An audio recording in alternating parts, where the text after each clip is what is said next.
Parents of tweens, if you're familiar with far-off drop-offs... Dad, stop, right here. Or get DMs about what's for dinner, you may be experiencing tween milestones. For your son or daughter, these can start at age 9. HPV vaccination, a type of cancer prevention against certain HPV-related cancers, can start then too. For most, HPV clears on its own. But for those who don't clear the virus, it can cause certain cancers later in life. Embrace this phase. Help protect them in the next. Ask their doctor today about HPV vaccination. Brought to you by Merck. Have you ever spotted McDonald's hot, crispy fries right as they're being scooped into the carton? And time just stands still. Ba-da-ba-ba-ba. Welcome to the HCI family of podcasts. We're your source for personal, professional, and organizational growth and development. We share our own original research, explore industry trends, and interview executives and thought leaders from across the globe. Join us for practitioner-oriented content around all things leadership, HR, talent management, organizational development, and change management. Maximize your personal and organizational potential with the HCI family of podcasts. Glen Wood, welcome to the conversation today. Thanks very much, John. It's a pleasure to be with you. It is a real pleasure to be sitting down with you. It's afternoon for me here south of Salt Lake City in Utah. You're joining me from Tokyo, Japan, first thing in the morning for you. And today we're going to be talking about sustainability and really what it means to be sustainable in 2025. And I really am thrilled to have a chance to have this conversation with you. Super important topic, of course. And we're really going to try to unpack this and explore some of the nuances here and really what it means, generally speaking, for sustainability, but really what organizations can. Hey, it's Ryan Reynolds here from Mint Mobile. Now, I was looking for fun ways to tell you that Mint's offer of unlimited premium wireless for $15 a month is back. So I thought it would be fun if we made $15 bills. But it turns out that's very illegal. So there goes my big idea for the commercial. Give it a try at mintmobile.com/switch. Upfront payment of $45 for 3-month plan, equivalent to $15 per month required. New customer offer for first 3 months only. Speed slow after 35 gigabytes if network's busy. Taxes and fees extra. See mintmobile.com. Be doing to be more sustainable this year and into the future. As we get started, I wanted to share Glen's bio with everybody. Glen Wood is president and co-founder of Smart Vision Logistics, a company committed to the implementation of sustainable supply chains.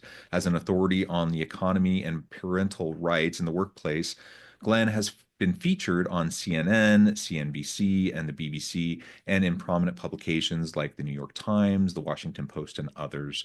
And I could go on. There's so many wonderful things about your background, but I'm going to pause there. Anything, Glen, that you would like to highlight about your own background, personal context, professional trajectory before we dive on into the conversation? Thanks very much, John. Again, it's a pleasure to be here. And that was a wonderful introduction. I'm humbled by that. But let me just say, my work and what I'm doing revolves around my own experiences, kind of what drove that. I'm happy to share what kind of drove me to this place starting 10 years ago. But more than anything, I just want to make this sustainability thing a little bit easier to understand, something more practical. I want to make businesses thrive in 2025, and I think this is what this book is about, and this is what my message is about today. Wonderful, wonderful. And you just teased a little bit. I didn't mention anything specifically about your book yet, but you mentioned it briefly. Tell us a little bit about your book and really what drove you and your co-founder to write this. Because, books are a labor of love. They take a lot of time and energy to get out there into the world. Thanks, John. Yeah, so 10 years ago, I was faced with kind of an impossible situation. My son was born prematurely, and he was in the neonatal intensive care unit. And actually another country, a country different than I was in at the time. And I was getting calls from the hospital saying, it's an emergency, you have to come right away. We're not sure if your son's going to make it or not. It's life or death. And I approached my company at the time with this situation and said, I needed to take a little bit of time off. I needed to be there for my family. And long story short, they fired me. And that's where this story really begins. And the book is called Too Big to Care. And it focuses again on what do we need to do as managers, as politicians, as leaders in today's world. What do we need to do to be sustainable? What does sustainability really mean? And if we do that, what's going to happen? Our profit's going to go down, our profit's going to go up. Is this going to be something that's going to be really difficult to do? or is this just kind of basic humanity? And obviously, I argue the latter. Yeah, well, and I totally agree. I do think it's the latter. And I think it's a false dichotomy. I think so many people frame it as a dichotomy. It's either profitability, or you're all green and saving the planet, warm fuzzies, and there's no possible way that you can even keep your business and your doors open. And I think that's ridiculous. And I think there's so many examples of companies that have embraced sustainability that are incredibly profitable, that are incredibly sustainable, sustainable in terms of the economy, the environment, sustainable in all sorts of different framings, all sorts of different meanings. And so let's kind of dispel that myth, I think, right out of the gate, because it's just not true. And there are so many examples that we could provide of that. And while I'm sad that you had that experience, I appreciate the example that you shared about your own, family and your own experience of being let go for that. I've had similar experiences, not quite that extreme, but I've had similar experiences where you just have a heartless corporation who it's almost bewildering how just tone deaf and just blinded to like a basic human situation, sometimes a company might be, when, in reality, like human to human, anyone would look at that and they'd say, of course, take time for your kid, take time for your family. And for some reason, when people find themselves in this corporate environment, they just forget, or they find themselves loyal to the company, and those types of decisions end up happening, and it's completely unnecessary. And in fact, if you talk about parental leave as a phenomenon over the last half decade, that's become widely embraced. When I have six children, not a single one of those six children were born under the umbrella of parental leave for me. Thankfully, my wife had a maternity leave. I didn't have the benefit of parental leave during the time any of my children were born. And yet, nowadays it's just common. And so things do change, and thankfully, gratefully, organizations do start to wise up to those sorts of things. But my goodness, it all, in that situation, it all just boils down to, like, treat people with dignity and respect, treat people as humans. Like, why in the world wouldn't you do that? Why wouldn't you just treat people the way you want to be treated? It seems fairly obvious, right? Absolutely. And, I argue in the book that if any employee, if anybody working for you or any employee ever comes to you with a situation where it's a family emergency, there's only one response. Go. There's only Deal with it. Yeah. there's only one response. And in fact, I argue that that response is actually going to lead to higher profitability, not lower profitability. So whether you're a greedy capitalist or a tree hugger, it doesn't really matter. This isn't, I really cut clear of politics in the book, and I refuse to take a stance on either the left or the right, because I believe this is apolitical. It's an issue that crosses the aisle. It's very simple. And in fact, if you follow these basic principles that I highlight in the book, you're going to end up being more profitable in 2025. And if you don't follow these principles, you're going to have a problem with it as an ongoing concern for your business. So if you care about, I argue as well, the whole idea of sustainability is a really strange word, isn't it? Isn't it, John? Yeah. Sustainability literally means an ongoing concern. So who starts a business hoping that it doesn't continue, right? Yeah. And so frankly, sustainability is just a given, and it should have been a given from the beginning of time. And these policies, or the systematic firing of pregnant women in a corporation, that might have been a great idea 50 years ago. I don't think so, but if it did work 50 years ago, I'm telling you, it doesn't work in 2025. And to the extent that you follow through on some of these basic guidelines that I highlight in this book, you're going to be more profitable, you're going to be more sustainable.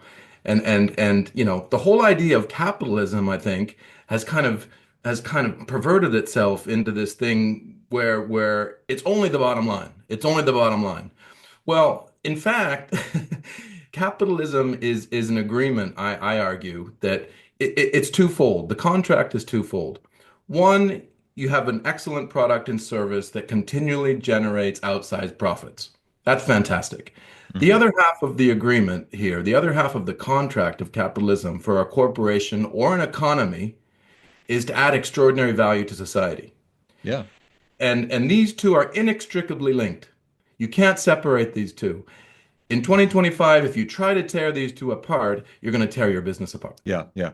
Completely agree. And there's lots of different ways of framing it. We have, if we're talking about the environmental sustainability piece, you have triple bottom line, ESG, stakeholder capitalism. You have all these different frameworks for thinking about environmental sustainability. If you're just talking about other forms of like people-centric sustainability, you mentioned things like simple equal employment opportunity. We can talk about diversity, equity, inclusion, and belonging initiatives, those sorts of things. Like there's all sorts of different ways to look at it. The bottom line, though, is we're treating people like human beings. We're treating people with dignity and respect. We're not taking people or the environment or external stakeholders or whatever. We're not taking them for granted, right?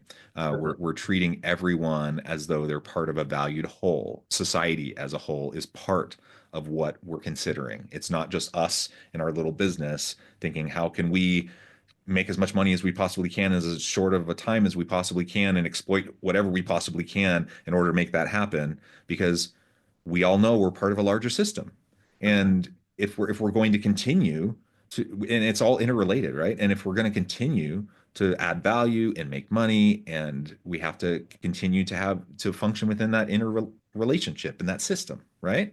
That's not rocket science. Like that makes sense, and I think everyone understands that you have to that's built on trust. And if you exploit, whether that's exploiting labor or the environment or consumers or whatever, that trust breaks down and you can't do it anymore, right? That's right. That's right. Exactly. So, I think there's three main principles that we've already talked about here, but just to highlight where we are. One, putting people first. You have to put people first, and you have to schedule time to listen to your people. It sounds so basic, but we schedule all these meetings, we schedule all these flights and business trips and family excursions. We schedule all these things, but in all my experiences as a corporate officer, I've rarely seen in anybody's schedule the time to just sit down and listen to people and listening to people and figuring out where people are at and meeting people where they're at and meeting people's needs is one of the core things. The second is add to that. Can I add to that real quick? Please. Because I have seen on occasion where people will schedule, like a new executive will come in and they'll say, I'm going to schedule meetings. I'm going to do a listening tour. I'm going to schedule listening meetings. To your point, like they'll say they get it, and they'll say, I need to do this. I need to go listen. I've seen people do that. The question is, are they really listening? Are they really going around trying to understand what people are thinking and where they're coming from? Or is it performative? And are they only acting like they're listening? And are they only doing it because they think that's what they're expected to do? And in my experience, it's almost always only performative. So you're absolutely right. People need to listen. They need to pay attention. They need to schedule the time to do it. And they need to do it for real and not just act like they're doing it and not just do it because that's what they think people want them to do, but to really do it and to do it because it's actually going to help them understand where their people are coming from. It's absolutely essential. Exactly. At the end of the day, John, how can you motivate people if you don't know what already motivates them? Yeah. And that requires listening and understanding and empathy. The second one is just utilization and maximization, optimization of resources. And when I say resources, I mean all resources. So human capital is number one, really, in terms of resources, and it often gets shifted to number three. But that's number one, is are you maximizing your use of your human capital? And what does that mean? Two is just maximization of your physical resources. And then three is maximization of your financial resources. But I would argue again that the human capital efficiency of your organization will really tell the management and will tell me what sort of organization you have. And as an investor, increasingly, that's what investors are looking for. And that's kind of where this whole ESG thing comes from, is are you maximizing your human capital? And I often find the answer to that question is unfortunately no. And then third is just how you treat your customers. If your customers aren't fans of your product and services, if it's a one-time transactional type of deal with your customers, then you're not sustainable. And Yeah. I think if you focus on those three things in 2025, and I go into much detail on each of those in the book, I think you'll be very not only sustainable but very profitable. Right. And again, I'll highlight that that's not rocket science, right?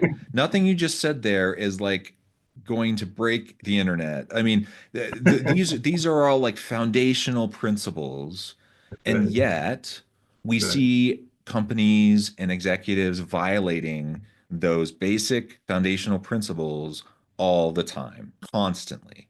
Why do you think that is? Because I mean, it really isn't rocket science. But it's hard. I guess it's hard to do because we see people violating it all the time. Well, I think people have a tendency of being short-sighted, and there's also this. I talk a little bit about the politicization of Hmm. sustainability and ESG in the book, and that Hmm. really is a death spiral. Soon as you see politicians or governments latch on to some of these trigger words and try to make a political game out of it, then it really is a downward spiral. Well, that's where you get the greenwashing, John, and that's where you get Hmm. these beautiful CSR color brochures that tell about all the wonderful things the company's investing in these forests in Argentina. That's not what this is about, John. This starts with people. That's where sustainability starts. It starts one-on-one. And I think that's where some of the short-sightedness really comes from. And I think in the past, before we had Glassdoor, before we had some of these really transparency-driven tools that even the secretaries or all individuals in the corporation now have access to, right? Before we had those tools, maybe top management was able to get away with some of these things. At this point, I argue you're not. It's Yeah. it's too transparent. That game is over. So what is the new game? How do you maximize profits if that's what you want to do?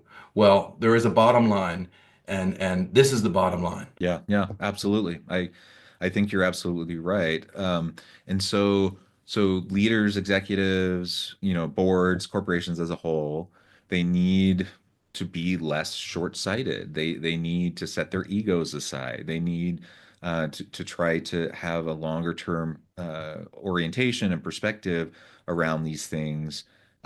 Like you said, the term sustainability itself is almost kind of silly because the whole point of an organization is to sustain itself. The whole purpose of an organization is to self-perpetuate. Like that's why they exist, right? That's why they came into existence. And so it literally every organization should be sustainable, and yet we self-sabotage for a wide variety of reasons. We self-sabotage as leaders, as organizations, and how we structure and the policies, practices, and procedures we put in place. And I think about like you're in Tokyo. I think about the differences in cultures between like back in Asia and in Japan versus say here where I'm at here in the US.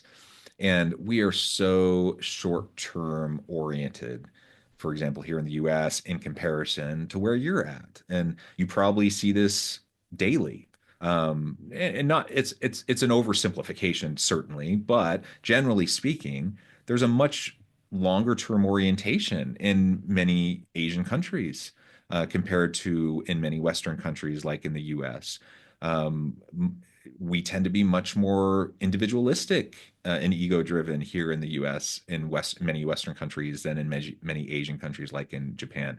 I lived and worked in South Korea for many years. It's very similar in that way in Korea and many Korean businesses and how they function in Korean society as to comparable in many ways to there in Japan. And it's just fundamentally different, in how often they view things in that short-term versus long-term orientation.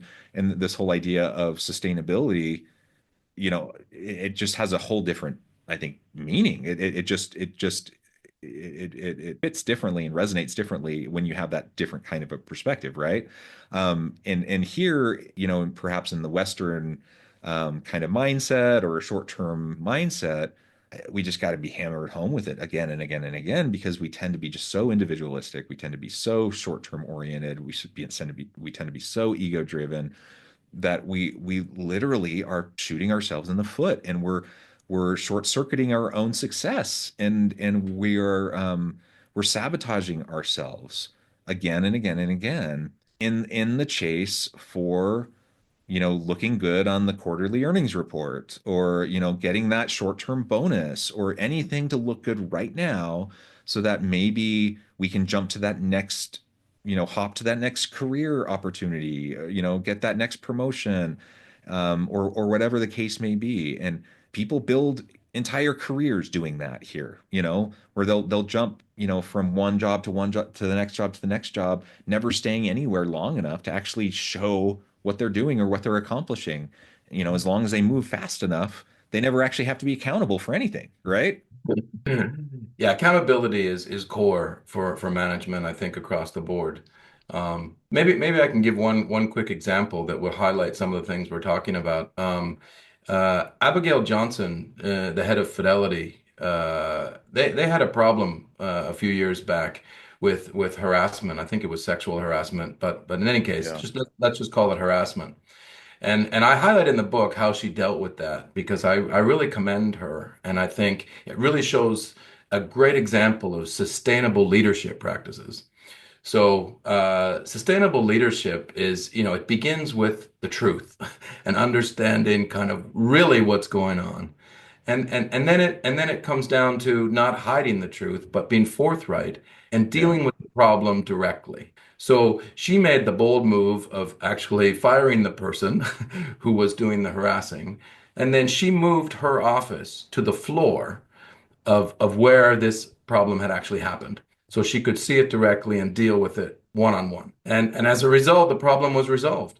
Yeah. And it's a great example of top leadership taking things into their own hands. No smoke and mirrors, no hiding the truth, no fuzzy, no trying to protect the perpetrator, but actually dealing with the situation, firing the person who did the offense, and then being on the floor and managing people, even as top management, to make sure this never happens again. And I think it's that type of leadership.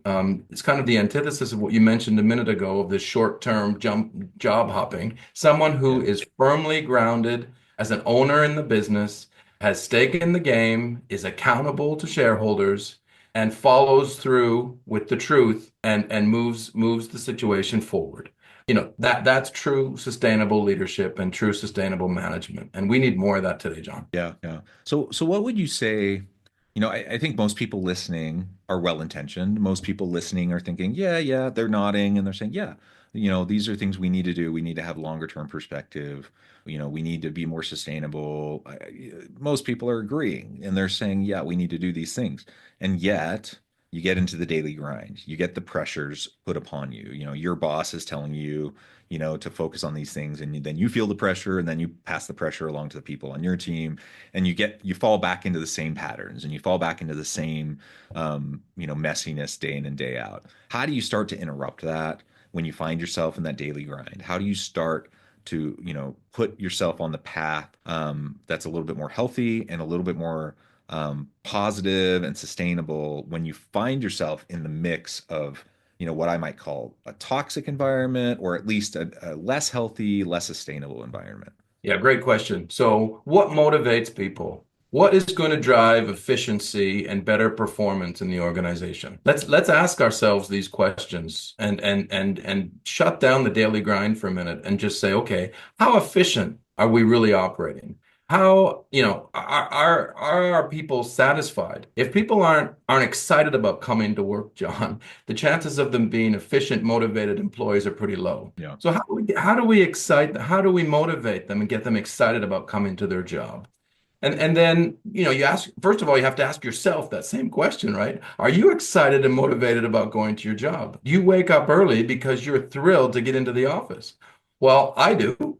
And I think that's kind of the key of where all this begins. If you're if you're not excited and driven and passionate about what you're doing, And you cannot pass that and motivate that.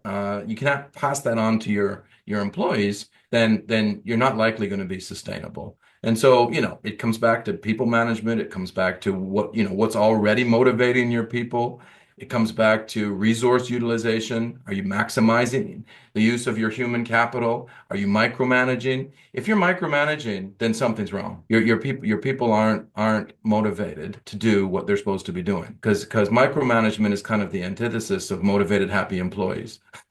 And so getting back to the whole sustainability thing, it's kind of an oxymoron, as we discussed. But frankly, if you're not sustainable, you're not only not going to be maximizing your profits, you're going to be actually destroying your business. And I think that's the fact. And yes, it's easy to get in the daily grind. You schedule things. Sometimes you just need to set the daily grind aside and go back to some of the basic core questions. And at the end of every chapter of the book, I call them guided reflections, but I put those questions in there to kind of give managers and politicians and whoever reads this book. I think it's applicable both in the private and public sectors, frankly. Take a look at those guided reflections. Even if you skip through the chapters quickly, go through and take seriously those guided reflections and answer those questions honestly.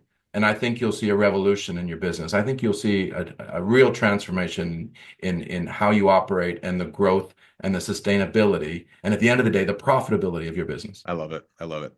Well, this has just been such a great conversation. I know at the time I need to let you get on with your busy day. You're just starting your busy day. Before we wrap things up, I wanted to give you a chance to provide the listeners with a little bit of background of how they can get connected with you, find out more about your work, your team, where they can find your book, and then give us the final word on the topic for today. Thanks very much, John. So please connect with me on LinkedIn. That's an easy platform. I update that regularly. There's lots of details there. Our company's website is smartvisionlogistics.com. There's also details there. I have a web page around parental rights, because I think parental rights is kind of the core of sustainability. If people don't have the opportunity to have a family and a career, well, you're not sustainable. So it's glenwoodparentalrights.com. We have a petition on change.org that is highlighted also on the webpage. Please take a look at that. We've got over 30,000 signatures there, and it's growing rapidly. So, we love to connect with people. If you believe in what we're doing, if you believe in this concept of kind of basic sustainability, not this pie in the sky stuff, but actually, rubber hits the road sustainability and how that connects to profitability, please take a look. Our book is Too Big to Care. You can find it on Amazon. We'd love to have some reviews, but yeah, please connect with us there. Thank you very much for your time today, John. This has been a lot of fun. Awesome. Thank you so much, Glen. It's been a real pleasure. I encourage the audience to reach out, get connected, find out more about what Glen can do for you. Check out the book. And as always, I hope everyone can stay healthy and safe, that you can find meaning and purpose at work each and every day. And I hope you all have a great week.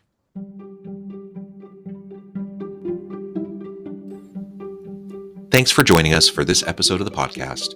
We hope you stay healthy and safe, and please join us again soon.